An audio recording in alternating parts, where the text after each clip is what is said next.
Jusqu'à présent, la route était toute tracée.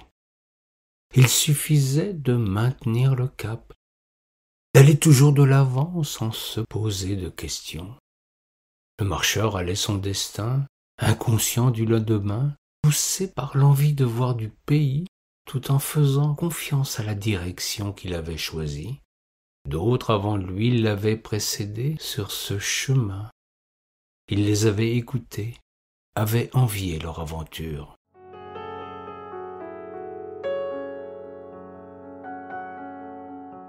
Le nez au vent, l'humeur champêtre, il marchait de ce pas ferme et délibéré de ceux qui savent où ils vont.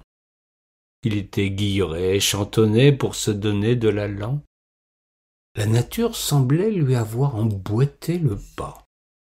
C'est du moins ce qu'il pensait dans cet habituel anthropocentrisme qui caractérise si bien les humains. S'il était accompagné par les chants joyeux des oiseaux, l'explosion des senteurs d'une nature printanière, un ciel plein de promesses délicieuses et un vent qui le poussait dans le dos, ce n'était bien sûr que le fruit du hasard, de multiples coïncidences qui pourtant ne faisaient que le renforcer dans sa détermination. Il était sur la bonne voie et avait fait le bon choix.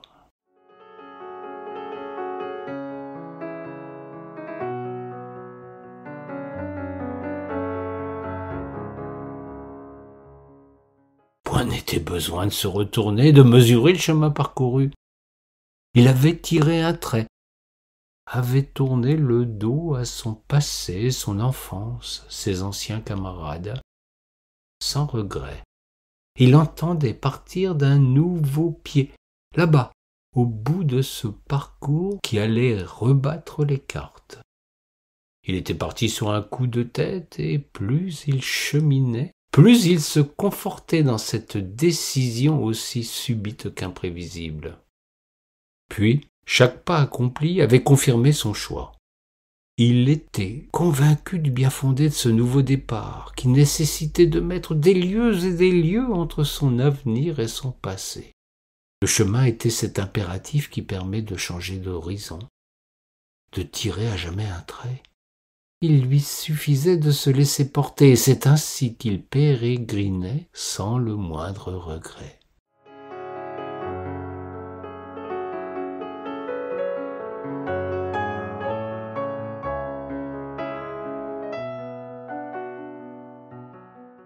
Soudain, les évidences se craquelèrent. Il ralentit sa marche, se voûta quelque peu. Au loin, il se rendit compte que se présentait à lui une surprise qu'il n'avait pas envisagée. Le long chemin qu'il avait suivi, les yeux fermés, se divisait désormais en deux. Une fourche, non pas un carrefour avec une voie perpendiculaire qu'il eût pu traverser. C'eût été trop facile, non. Devant lui se présentaient deux options, l'une s'écartant insensiblement de l'autre au début pour finir par se séparer irrémédiablement.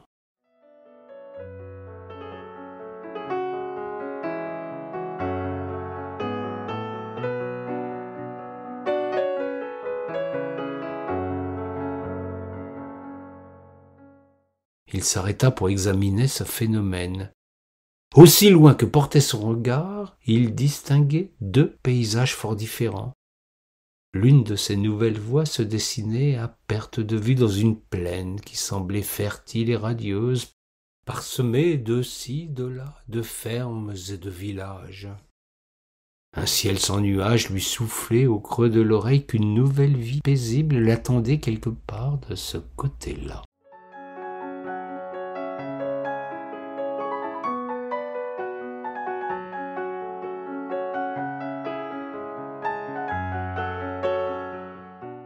De l'autre côté, rapidement, le chemin se dissimulait à sa vue. Des creux et des bosses d'abord, puis un relief tourmenté, conduisaient vers des montagnes qui dressaient leurs noires menaces. Des nuages noirs couvraient le paysage et pourtant il percevait dans ce décor inquiétant comme un souffle de vie qui n'émanait pas aussi fortement dans la plaine à perte de vue. Ce n'était pas la croisée des destins, une simple bifurcation qui s'imposait à lui. Il eût pu choisir d'un coup de dé, d'un de ces paris que l'on se fait souvent en confiant à un animal ou un signe la responsabilité du choix. Il aurait dû préférer la platitude comme solution de facilité. Pourtant, une voix lui soufflait que sa vie allait prendre un tournant par la magie de cette simple bifurcation.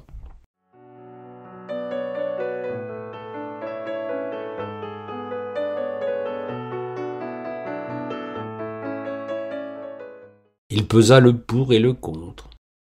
Il s'était arrêté au milieu de la chaussée, sourd désormais à tout ce qui l'entourait.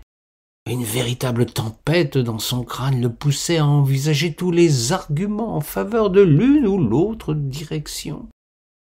Il était dans la plus totale indécision, et pour la première fois depuis le début de sa longue marche, l'idée de faire demi-tour effleura son esprit soudainement tourmenté.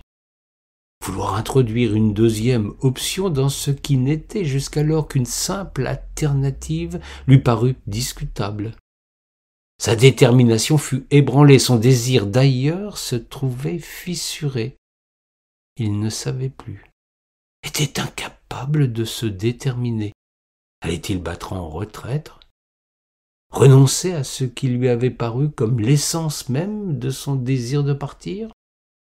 La tête lui bourdonnait, les oreilles lui sifflaient, les yeux se brouillaient. Il vacillait mentalement, paralysé devant l'inconnu, tenté par le retour de ses anciennes certitudes. Il perdait pied.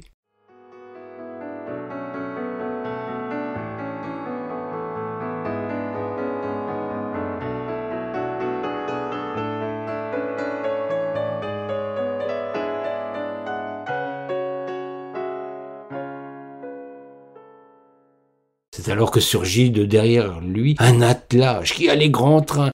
Les chevaux écumés, le cocher n'était plus maître de ces bêtes qui s'étaient emballées.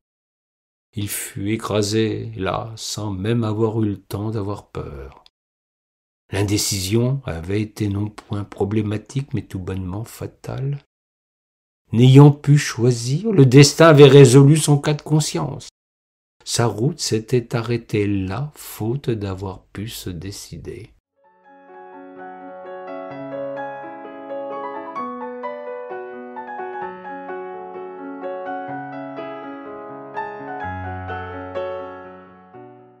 La bifurcation est un joli mot facile à prononcer. Vous ne risquez pas d'avoir la langue qui fourche à prononcer ce merveilleux substantif. Par contre, à trop tergiverser au moment de vous déterminer, vous risquez d'y perdre votre âme, et bien plus encore parfois.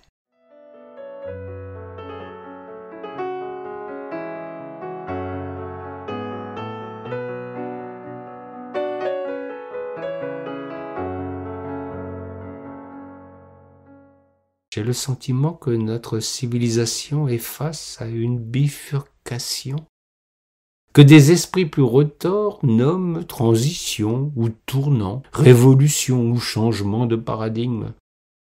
Au lieu de perdre votre temps en réflexions inutiles, faites donc le choix qui s'impose en prenant la direction qui exigera de nous tous le plus d'efforts. Il n'y a pas d'autres alternatives, vous le savez bien. C'est à vous de faire le choix qui s'impose.